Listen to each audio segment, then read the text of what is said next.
Hello everyone.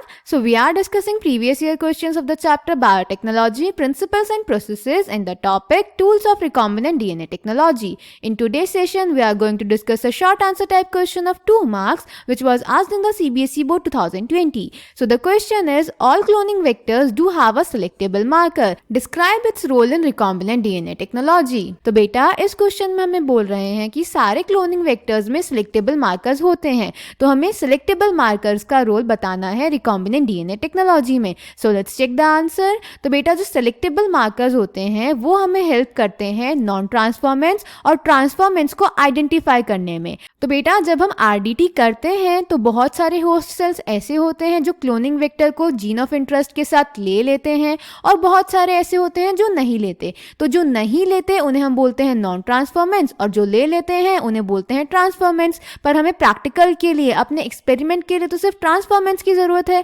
जिन्होंने vector gene of interest लिया ही नहीं, यानी जिन्होंने आरडीएनए लिया ही नहीं, उनका हम क्या ही करेंगे. तो इसीलिए हमें नॉन ट्रांसफॉर्मेंट्स को एलिमिनेट करना होता है और सिर्फ ट्रांसफॉर्मेंट्स की ग्रोथ करवानी होती है. तो ऐसा करने में हमारी हेल्प करते हैं सेलेक्टेबल मार्कर्स. तो सेलेक्टेबल मार्कर्स का फंक्शन होता है हमारे नॉन ट्रांसफॉर्मेंट्स को आइडेंटिफाई करके उन्हें एलिमिनेट करना और सेलेक्टिवली ग्रोथ प्रमोट करना ट्रांसफॉर्मेंट्स की. Clear? So the answer is they helps in identifying and eliminating non-transformants and selectively permitting the growth of the transformants. Normally, the genes encoding resistance to antibiotics such as ampicillin, chloramphenicol, tetracycline, and kanamycin, etc. are considered useful selectable markers for E. coli. The normal E. coli cells do not carry resistance against any of these antibiotics. तो बेटा यहाँ पे कुछ हमारे selectable markers के example लिखे हुए हैं. Clear? So I hope this question is clear to you. Thank you.